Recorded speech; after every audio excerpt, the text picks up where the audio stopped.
Hi, everyone, and welcome one more time. Whether you're joining in on Zoom or whether you're joining in on LinkedIn Live, welcome to one more episode of Talking Points with Capstone. I'm Dr. Sujaya Banerjee, and I'm the CEO of Capstone People Consulting. The topic today should be very interesting, relevant, and timely for all the organizations that are looking at performance reviews at this time, or will perhaps in the next quarter be looking at performance reviews and the process, kicking off the goal management process and the goal setting process sort of shortly. So, this episode's been created in the context of being able to help organizations that are interested in creating sustainable high performance cultures, particularly in the post COVID disruptive world. Um, a lot of what we're going to talk about today is based on what I see working, not working inside organizations, some of the mindsets, some of the skill sets that we require to be able to take um, the performance management process and, more importantly, delivering performance sort of more seriously. So I'm going to start by asking the question on how well do you think your performance management system is helping you deliver performance? Oftentimes, when we talk about performance, people immediately link it to the performance review process that exists inside the organization. And more often than not, they're referring to a process, they're referring to a system, they're referring to a technology platform, which is perhaps helping them with being able to access information around goals, around goal updates, around progress made, around achievements and accomplishments, perhaps. But it's still not holistically delivering what is indeed the promise of a performance management system. So what I'm going to do at this point is I'm going to request my colleague to be able to share a deck, and I'm going to try and take you through a couple of slides, which will hopefully help you clarify some of your concepts, help you build perspective, and hopefully remain sort of clearer on what it is that you're trying to do when you're trying to drive your performance management system within your organization. I'm also hoping that this will not just help you understand, but also ask questions so that you can clarify. And I'm hoping that you go back and ask some meaningful questions around your own performance management system. So, the topic of our conversation here today is don't let your performance management process hijack your performance. And the reason I've coined it like that is because I often do see performance management processes, so completely disconnected to what it is that the organization's trying to achieve, even if it appears like it's connected because it's speaking some of the same language. So let's get started. We're talking about don't let your performance management process hijack your performance. I'm going to start right at the start. And so move forward. If I have the clicker, I'll be able to move faster. So um, let's move. Yes, we go to the first slide. And here's what here's what we have right up on the screen. You have a vision, mission, and so that's where you start, which is basically articulating a vision, articulating a mission. And I know in very disruptive, fast-changing times, it's very difficult to be able to keep this steady and relevant. But I'm trying to give you the flow, right? Which is the organization has a vision of what it's trying to achieve. Hopefully, they've articulated a mission. But in any case, I want to get down to the flow, which is your business strategy, your business plan. Increasingly, the duration of the business plans are shorter and they require multiple updates through the year. But the business plan, the department goals, which is what are each of the functions going to be achieving, and in turn, what are the individuals in that function going to be achieving, and most importantly, what capabilities do you really need? What capabilities will help you drive and deliver on your business strategy, on your plan, on your goals, on your individual goals, and the rest of that. And articulating these is so important in the context of being able to bring in the right talent, identify the right talent for growth within the organization, for sourcing the right talent into the organization. So all of it is very well stitched, must be very well stitched together to be able to make meaning. Which is we don't just go out hire people for individual roles. We hire them in the context of the capabilities we need the most in a performing year to be able to deliver on the vision and to be able to deliver on the vision. Moving forward,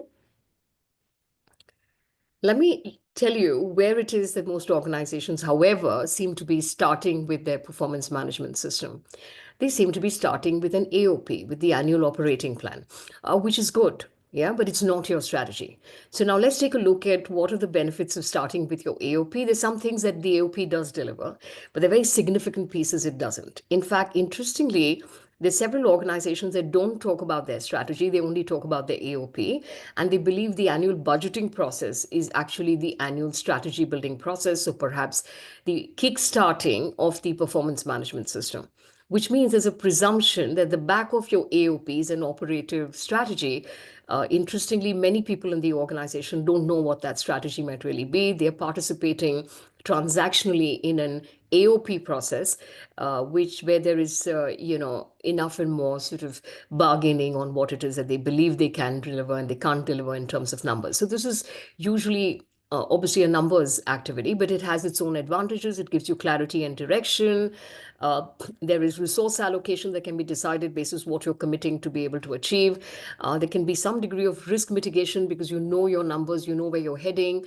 It enables financial planning, it enables strategic execution, it builds momentum for improved efficiencies. It also enables data driven sort of decision making. So we're not dismissing of AOP. I'm just trying to clarify that your starting point ought to be your strategy, whether it's a 2 year strategy, whether it's a 3 year strategy. If you think the window is really too small, then what is your strategy for the year, really? And we'll come to what it ought to be and how the AOP perhaps needs to be a parallel process that enables you to be able to do this, which is create the clarity, create the resource allocation, risk mitigation, all of it that an AOP can help you to do. But it's not your strategy, and it's not the kickstarting of what you call building a momentum for high performance within the organization in terms of providing people clarity and alignment and engagement and excitement. It's a good north to have, and the AOP is inevitable. You do need the AOP, but I want you to know that it does not replace the beauty of what the performance management process can actually deliver within the organization. Let's move forward. Now, this is an important question to ask. That if we do believe strategy is so important, and Howard Business Review was asking this a few days ago, if strategy is so important, why don't we make time for it?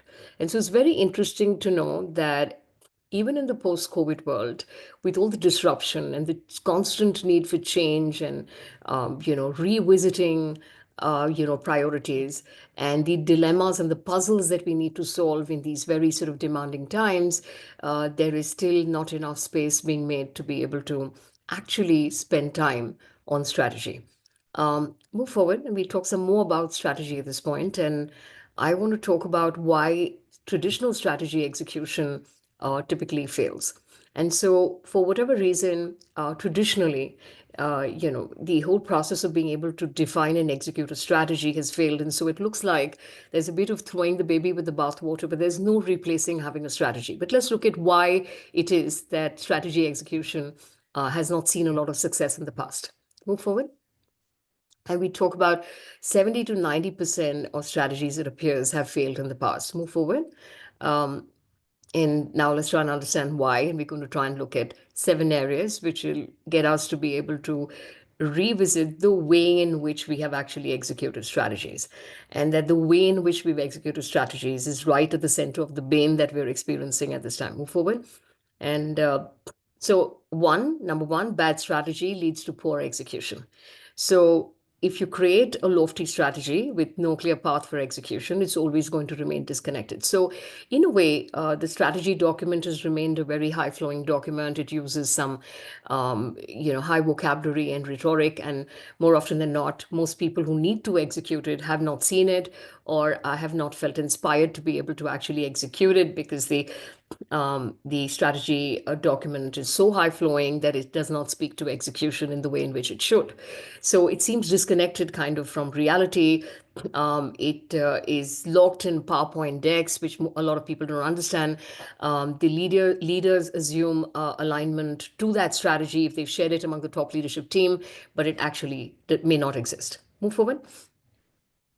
And so I think then do, this is just so important, which is You can't think of design first and then execute. Crafting a strategy is an iterative process, which means that you don't come up with a perfect document straight away. It is iterative, and especially in a fast changing environment, which where there may be new opportunities to harness, it's absolutely imperative to be able to go back to your strategy. It is an iterative process. It's not a static document. No one is able to predict, how that strategy is going to unfold at one go. There isn't such brilliance, even if we'd like to imagine there is. So, strategy is a thinking exercise, which means that you revisit it several times and you look at how it is that you can really iterate your strategy to make it as effective, as meaningful, as aspirational, as clever to be able to manifest the opportunities around us. Move forward. Number three is doing strategy behind closed boardroom doors. This is another, very strange anomaly that we have in the way in which we look at strategy. We look at it as a secret document. It meant to be only for the leader, the consultants who are putting it together. It's seen as not engaging the organization in the entire process. It's not shared with many people down the line. It's seen as an edge, and that is really old thinking because it is not difficult to be able to copy strategy in the current times. There are also organizations that have strategy documents which are up on the internet. So it's important to understand that your differentiation in the 21st century is not coming from your strategy, it is coming from the edge you have of culture and execution. So it's the unique way in which you bring the strategy together, the unique way in which you iterate to be able to execute the strategy. It's the unique way in which your people work together to be able to execute the strategy. So this is actually an open process. It can't be something that's done behind closed doors. This is like telling a whole organization to get motivated to deliver something, but you won't tell them what. So keeping this a secret document beats the purpose of even having a strategy. Let's move forward. Strategy as a plan. Now, this is the other problem that we have. This is old thinking. This is brick and mortar thinking, which is to imagine that the strategy document is a static plan. It can't be a static plan. Yeah, you can't have 100% certainty around a strategy document. You can't imagine that. It's going to stay like that. You can't be executing this in silos, and we'll talk more about that as we go along. It's not a static plan to be implemented. It is an iterative document that goes through continuous learning insights that enable you to be able to refine and define this document, which keeps getting adapted.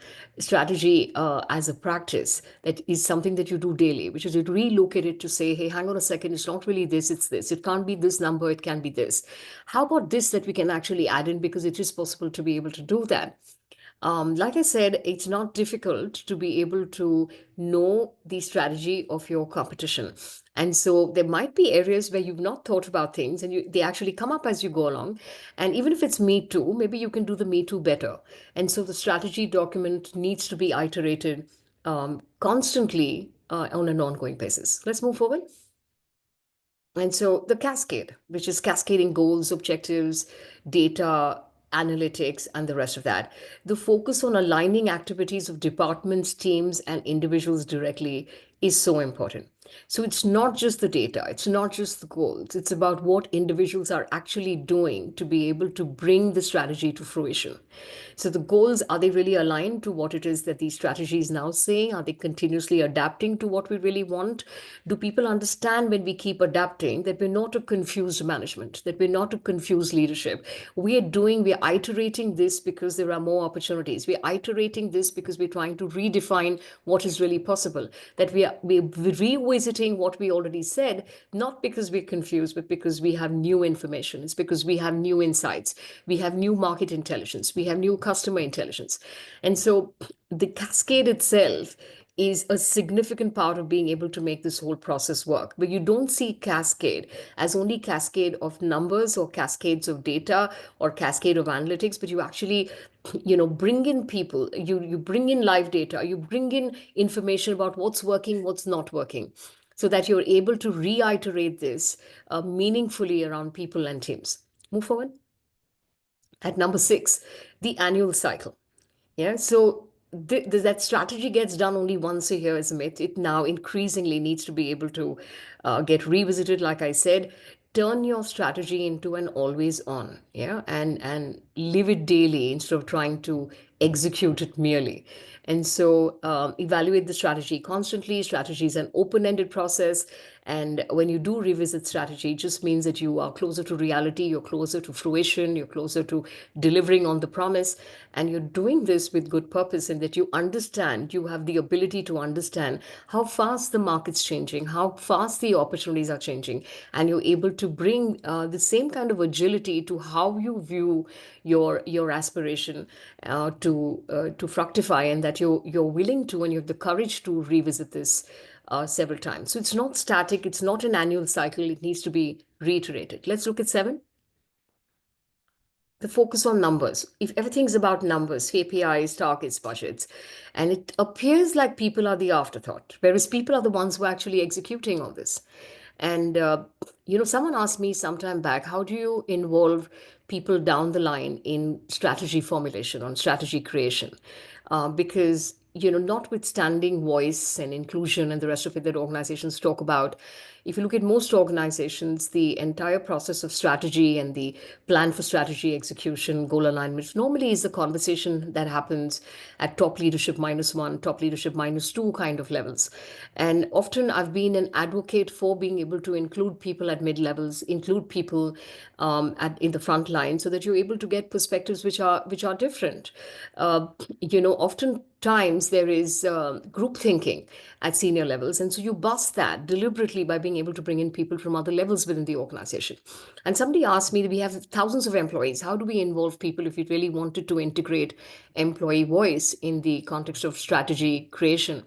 And here's what I said, there are companies which are using technology to ask their employees, yeah, including the front line, the people who are seen as inexperienced, or even the people who are experienced but doing the frontline jobs, is, can you let us know, these are our 5 lines for our strategy execution, or here are our 5 strategy focus areas.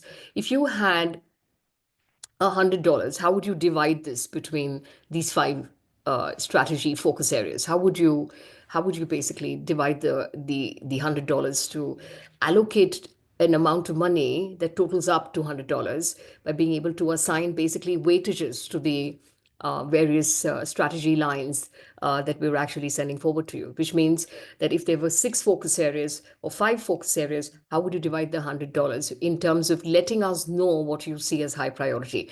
Are there additional areas that we're missing which we could easily add to our strategy document? Using technology to do this and then compiling that back to be able to understand, what did people really vote for? How aligned are we with the realities that people know in the front line or people know at the mid levels within the organization? How do we integrate that information to the decisions we are making for the future? So only focus on numbers is not useful. Focus on strategy conversations, engaging everybody in conversations, making people feel included is such a significant part of being able to even define what we believe our strategy might be. Let's move forward to come back to the performance management system. But before that, at the end of the day, it's people who will implement the strategy by aligning their daily activities. So their effort every day must be aligned to what we're telling them is the strategy. Uh, they need to spend their time on the strategy, and that needs to be our focus when we create strategy and actually share that with people. And we talk some more about this as we go along. Yeah, let's move forward. And I want to talk a bit about performance management, particularly the brick and mortar times. And while I'm describing performance management in the brick and mortar times, I dare say that old habits die hard, because most organizations still have the same way of being able to manage performance. So here's how it starts. Starts with an AOP. Most people don't know what the strategy might really be. And as soon as the AOP is concluded, so all the conversations are around the AOP. And once that conversation is concluded, um, you're asked to start goal setting in your own functions or in your own businesses or in your own teams. And so goal setting is an isolated activity, which means it happens inside silos. Now, that's the very first step we take, where we disconnect between what we just committed to and what it is that we're trying to achieve together. The together part is never there in the conversation. And so as a result, you will get disjointed results. You will get disjointed teams. You will not get the collaboration you're looking for. We're constantly looking for collaboration, co-creation, collective intelligence. We're looking for people to be able to work together. We don't get it because our processes do not encourage people to set goals jointly or take up responsibilities jointly or to acknowledge that there's nothing in your strategy that can indeed be achieved without having people work together. And so this is where the disconnect starts, which is with the goal management process. Now, just to make things worse, the goal management piece is normally handled by the line manager. He or she signs off to what it is that is being committed. Oftentimes, it's a static document, and what I mean by that, it's a check in the box process. So long as you put some goals up there, it's okay. The system accepts it, and you are allowed to carry on. I'm not saying that that most leaders don't cast a glance at it, but they often don't have the bandwidth because the process is so tedious or the technology is so tedious, and so more often than not, this is a check in the box process. Now, when we ask people, how does your performance management process really work? Most people are referring to this, which is post the AOP activity of setting up goals, and that process requires a lot to be leaves a lot to be desired. Then, of course, we're referring to the mid-year review process. So normally, most organizations have one, some of them have it quarterly. The greater the frequency, the poorer the process. And so more often than not, the mid-year process is extremely weak and it's pretty much again a check in the box. And most people through the year believe that they have not got the information or the feedback that they should have got around their performance. So there is a huge presumption that we're on track, we're all okay, we're doing well. If we didn't hear anything, no news is good news. And so people carry on through the year, most people believing that if they show up every day and they do what's been asked to do, then obviously they're doing a good job. And if they don't receive feedback at all, it's just fine. So it's not uncommon to not change your goals from the start of the year to when you have the first review. Many of them have the first review only the half year point, where again, there is little or no movement to want to redefine goals. There might be some degree of adjustments at a senior level, but down the line, oftentimes that is not aligned and they're not aware of what changes happen at the top leadership level. And this remains a process that oftentimes is disconnected to the actual performance delivery mechanism inside the organization. They're very limited conversations. Sometimes there are business reviews, and it's more about being able to let everyone know that everything's fine or we have more time to be able to fix this, and whatever other liberties that you do get during the year as you chug along. So it's not a very inspiring process. A lot of people don't know what the strategy is. They're just aligning their goals to their own business head or to their own functional head. It prods along. It more often than not does not deliver what it is that the organization is actually looking for. It surely does not create the engagement, alignment, and the excitement for what it is that the organization is trying to achieve that year. Notwithstanding that, the end of the year conversations are more often than not in expectation of being rewarded because somebody else did, or an expectation to be rewarded because we showed up every day, or an expectation to be rewarded because we were there to be able to support the organization through the year. And so it's your time to be able to now not just give me an inflation increment, but to be able to reward me for my performance. Now, what that performance might be, or what are the criteria to be able to get rewarded, sometimes these are articulated, but oftentimes these are not upheld in the entire melee of being able to uphold effort over performance. And so, this is the manner in which we did things before the pandemic. I'm afraid many organizations are still following a highly uninspiring performance management process, and especially where it has very small elements of being able to get feedback, valuable feedback for development, very few opportunities to be mentored into performance. There are parallel processes that are created to be able to drive mentoring, parallel processes that are created to be able to drive coaching. In fact, these need to be integrated in your performance management process. In fact, your learning within the organization needs to be integrated into what you need to learn that year in the context of your strategy, what you need to learn that year in the context of your goals, what you need to learn that year to be able to expedite, to speed up, to be able to be more knowledgeable, to be able to be more confident, to be able to achieve what it is that we've set out to be able to achieve during the year. The goal management itself is not meant to be static. It needs to be revisited in the context of how the leader is now seeing the scenario, the way in which the leader is now seeing opportunities, the way in which the leader now wants to harness new opportunities. So it needs to be a constantly revisited adaptive process of learning, excitement, a high energy to be able to go out and do things, high experimentation to be able to do things differently, high opportunities to be able to work around problems, the excitement of being able to solve problems, the excitement of being able to make important decisions in a timely manner, and constantly creating this mechanism of being able to work around mistakes. Um, so that's what the new age performance management process really needs to look like. And so if you don't have anything that seems like it is providing you clarity on joint goals, if you have not been told what the strategy of the organization is, if you're not constantly receiving feedback through the year, if you're not seeing the organization as agile to what the market needs and what the market can offer you as opportunities, if you're not constantly doing that, if you're not integrating technology, if you're not basically looking at new opportunities for innovation, then this is not going to be very exciting. If you're not having enough conversations about all of this, then this is not going to be, it's not going to be possible to be agile. It's not going to be possible to make this an adaptive learning process, which is what performance management process is actually meant to be in the 21st century. Let's move forward. So here's what I mean. So when you start with strategy, and I've put 18 to 24 months, it could be even shorter depending on which industry you're in, you need to be able to have strategic focus areas or strategic pillars that are identified that emanate from your strategy for the next 18 months or 24 months. Uh, these actually emanate from a strategy that you have articulated. And again, I'm going to underline that it's not just the domain of top leadership to be able to curate strategies. I'm going to say something which is a little unnerving, but worth reflecting on. There is no research to show that only people at the top of the organization are qualified to be able to create great strategies. So we may well make this a democratic process so that you do have your strategy articulated after having brought in many pieces of voices across the organization. So, strategic pillars, which is creating focus areas and making this really simple. This can't be a complicated process. This can't have high flowing language that people can understand.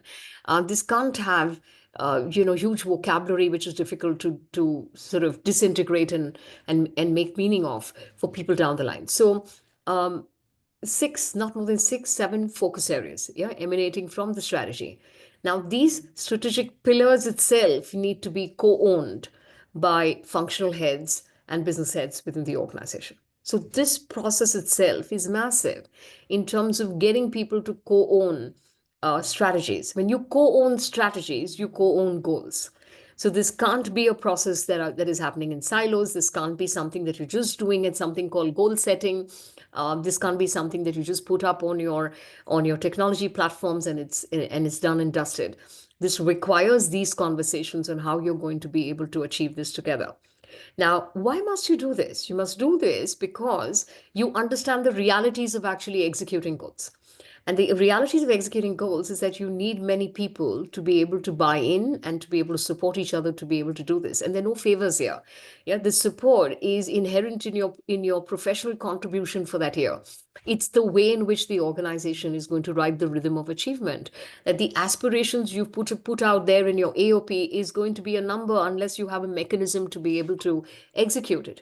And so this process is eminently important in any organization because it means that you're articulating and clarifying to people who need to deliver this that this is here is what we're trying to do, and they need to be able to break this down into meaningful goals. Yeah, that's literally like the first phase. Let's look at the next one, right? Having done that, yeah, each of the department heads and functional heads move forward, yeah, need to basically articulate their own goals. So whether it's the CEO, the CXO of different businesses, they need to be able to now articulate their own goals with their, and then they move down, one down, two downs to be able to create goals together. The first level, which is the purple area that I'm talking about, is when these group goals, right, with the one that people are jointly creating, basically get weighted by each other before they go down to next levels within their teams. So it cascades within their teams. But to begin with, the strategy execution is The responsibility is held together, and sometimes you have two owners for it, three owners for this. This means that when you review performance through the year, you're going to review strategic pillar wise accomplishment, and which means you're going to figure whether the people who own these pillars have actually done what it takes to be able to contribute. And if they've not been able to do what they need to do in terms of being able to collaborate, co-create, build things through collective intelligence, solve things through collective intelligence, they need to keep improving that process together across their teams to be able to make this happen. The problem with the brick and mortar process that I was calling out earlier, and let's not imagine that it belongs only to the brick and mortar place. It's actually, very, very, vividly being used across organizations in the post-COVID world. Uh, it's almost a demonstration of lack of growth mindset to be able to say that we don't really acknowledge that times have changed. Our old processes and our old systems are still enabling us to be able to deliver performance, whereas we're actually leaving lots of opportunity and lots of dollars on the table. So, joint strategy ownership, joint goal setting, joint accomplishment, and that's what you drive through the levels within the organization to be able to deliver on the promise. And the reviews that you do, right? But the reviews don't just involve internal department reviews. The reviews are joint reviews, joint ownership reviews of the strategic pillars that the organization has. And this is the only way to be able to do this. There is no other way. The doing the process inside silos is a waste of time. A lot of conflict gets created, a lot of challenges that get created in the way in which the teams work together. There is little or no accountability for the priorities of others. More often than not, things get escalated at senior levels, and there's a huge wastage of time. You become anything but agile, anything but harmonious, anything but collaborative, and anything but compassionate if you allow this process to happen and work inside silos. Let's move forward. So what are we actually looking for when we're talking about goal setting and then goal management? Is there three kinds of business results that we need to bear in mind, and those are the ones which need to be looked at, reviewed, recast if required. Which is inputs are the things that you can control, are the things that you can basically, um, you know, influence in terms of outcome. Outputs are the effects of your inputs, which is what comes out of the inputs that you're actually giving or providing in terms of effort or strategic direction or execution of goals. And outcomes define the delta of performance improvement or change that you are attempting to drive. I'm afraid most of what you need and you have an opportunity to achieve in these times is outcomes. And the focus needs to be outcomes. And I know there are goals where you need to be able to articulate outputs. And sometimes it's difficult to be able to articulate outcomes. But the language of inputs, output, outcomes is extremely important to understand, particularly in the times in which we are. When you look at outcomes, it means that you're looking to be able to improve what you've done before. It means that you're trying to attempt change, that you're trying to do things differently, that you're learning and adapting, that you have the ability to be able to harness the opportunity around you. And so, input, output, outcome, extremely important. This is largely the language of OKRs, but it's so relevant to especially being able to deliver performances in ever changing times. Move forward. And I want to talk a bit about what's the real purpose of what it is that we do with PMS? What is it really an engine for? And when we say involve people, it's about discussions about performance, it's about engaging people, it's about aligning people. Let me try and articulate some of the positive outcomes of running a performance management process that actually helps you deliver performance, which leaves people engaged and aligned and inspired. How do you really get that? How do you get to that? It's when you look at your performance management process, not just as a transactional process, not just as something that you need to complete on your technology platform. It's not just about being able to basically have a conversation at the top leadership level and the rest is left through cascades inside verticals and inside teams. So basically you have a disconnected organization that's not able to actually come together to be able to do what the organization's actually looking to do. So I'm going to start with what a fabulous aspiration building opportunity the PMS program can really be. Which really means that even as you're articulating strategy and you build momentum and you integrate people, what you're actually doing is building aspiration for the organization, building excitement for what the organization is dreaming of. It's definitely a process of improvement, not just improving processes and systems constantly, but improving people and performance constantly. So it's such a powerful platform for being able to do this. And I'm trying to make the point that it's more than being able to create profits. It's more than being able to grow. It's more than being able to have higher numbers. Is the aspiration building that you can actually create, which is to inspire people to do more, to be able to do better. The fact that you can get people to be able to commit to higher performance, and you can't do that with just talking to them about it, or mentioning it during a conversation, or mentioning it in a town hall, where we're constantly trying to tell people how we want them to improve and how we want people to do better, and that we want to support them on capability building.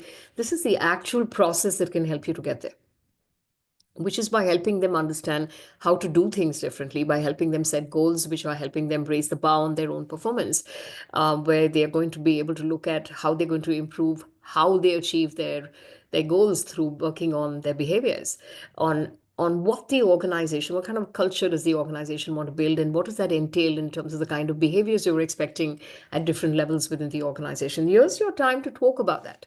Yeah, it's good to reiterate it in a town hall, or it's good to reiterate it in a department meeting. But this is the process where you can drive intentionality and accountability for why it is that people should improve within the organization. It's a fabulous process for building relationships and teams.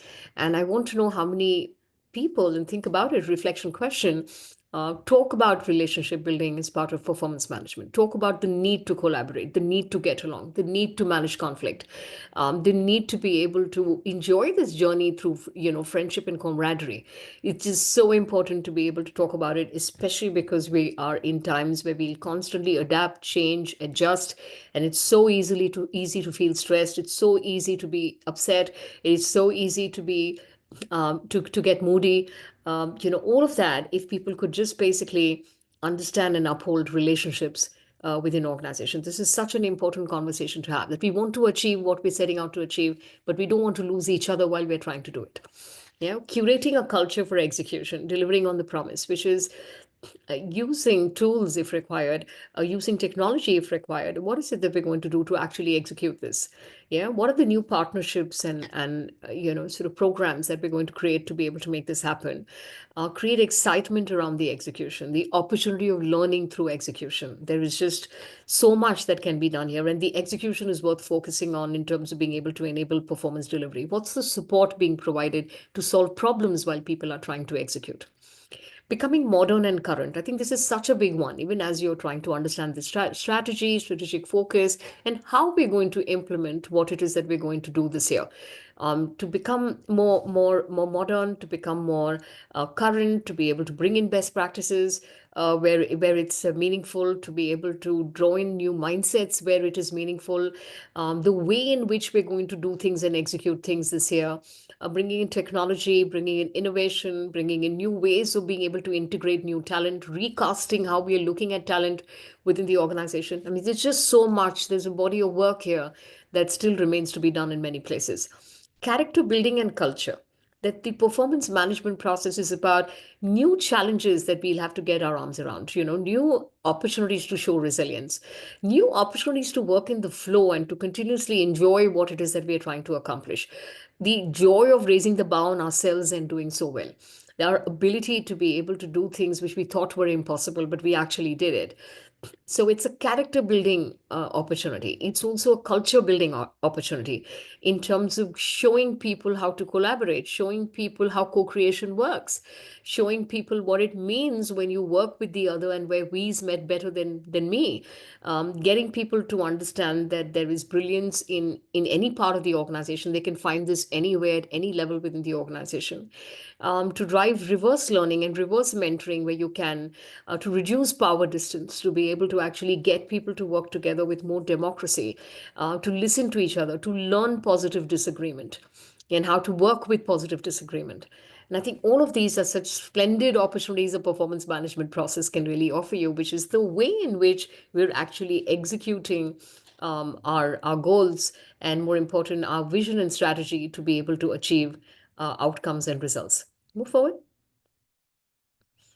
Now, needless to say, when we're saying that we're in an environment of, constant adaptation, constant learning, constant revisiting what we're trying to do, the fail fast, learn fast philosophy needs to be infused.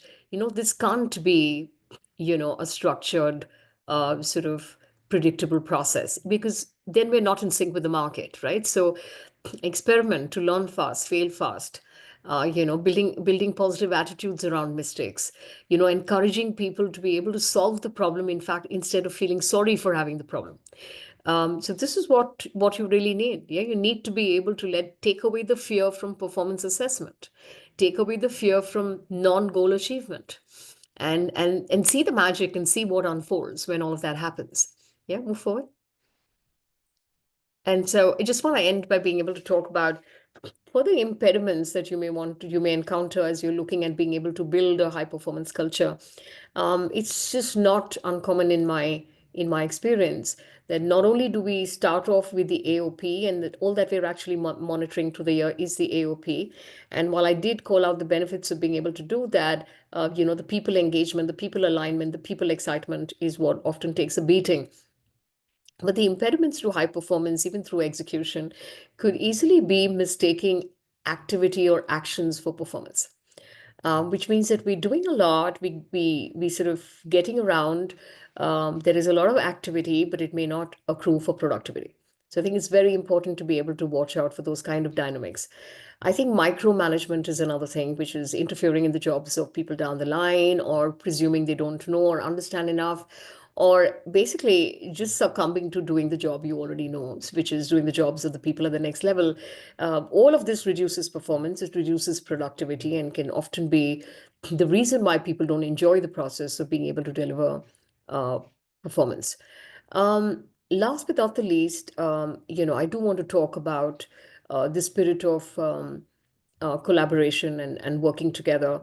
If we don't drive this intentionally, it doesn't come naturally in most organizations. If we don't drive this intentionally, which is getting people to work together, learn together, play together, and I mean cross-functionally, we'll constantly deal with silos. We'll deal with fiefdoms. We will deal with people who don't know how to collaborate across functions. We need to work on transparency of communication, of information. Joint accountability is a great way of being able to get people to collaborate for the job and to experience the joy. I really believe that we need an invitation in organizations for more people to understand the joys of collaboration. There is no other way to be able to succeed. There is no customer excellence that you can deliver in any organization that does not have collaboration. So I'm going to drive that one more time to be able to say that is an impediment to high performance, and it's definitely worth working on. So with that, I'm going to ask, Sunny, to stop sharing the deck with all of you, but I do want to leave you on a note of being able to think about this. Um, I want you to think about the opportunities of performance management. I want you to think about how your AOP is not the start. Transparently sharing your strategy is that strategy is no more a differentiator in the 21st century. So I'm going to encourage you. Your culture is, by the way. So I'm going to encourage you and invite you to be able to build that, which is to build a high performing culture, to be able to use the process to drive collaboration, which is sorely missing in many organizations. And so you always fall short of what you could have done if you're not collaborating. So big invitation there to be able to collaborate. Um, and definitely think about, your strategy and strategy execution. It's extremely important. How you cascade down the line. And what a great opportunity to create excitement for coming into work every day. What a great opportunity to share aspiration and outcomes, and get more people to feel excited about actualizing and learning and contributing, and having the courage, last but not the least, to be able to understand that performance management in the 21st century requires lots of communication, lots of adaptation, and leveraging the learning that comes with being able to have the courage to constantly change what it is that you believe you need to do given the new opportunities that arise around you. And with that, I'm going to wish you all the best and good luck in terms of being able to drive a successful performance management process um, within your organizations. And thank you. I have Dhanraj and Kaushik saying thank you. So thank you for attending. And I'm hoping that the recorded version will be available on LinkedIn Live. So do feel free to be able to share it with friends and your organizations. If they didn't have the opportunity to attend this live. So good luck, everybody, and wish you all a great performing year. Yeah, take care and join us for future talking points by Capstone events. Look forward to that. Take care. Bye bye, everyone.